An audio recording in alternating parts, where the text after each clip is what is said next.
బాబు బాబు బాబు, మిమ్మల్ని ఎక్కడో చూసినట్టుంది బాబు. ఎక్కడ చూసారండి? మొన్న ముఖ్యమంత్రి గారి ప్రమాణ స్వీకారం అయినప్పుడు అందులో మీరు ఉన్నారు కదా? లేనండి.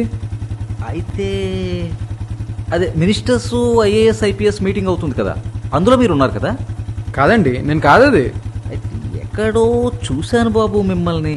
ఆ బిజినెస్ టైకూన్స్ మీటింగ్ అయింది కదా, all India business tycoons meeting, అందులో ఉన్నారా మీరు? అసలు మీరు ఎవరిని చూసి ఎవరనుకుంటున్నారు? నేను స్టూడెంట్ని కదా.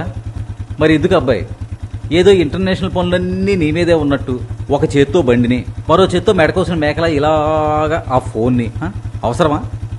ఒక్క నిమిషం పక్కన మాట్లాడుకోవచ్చు కదా. ఇలా నువ్వు వెళ్తున్నప్పుడు నువ్వు పడితే నీకు, ఎదుటోడికి ఎవరికైనా గుద్దితే వాడికి ప్రమాదం. ఒక్క నిమిషం పక్కన పెడితే ఏమైపోదు కదా. పక్కన పెట్టి మాట్లాడుకో.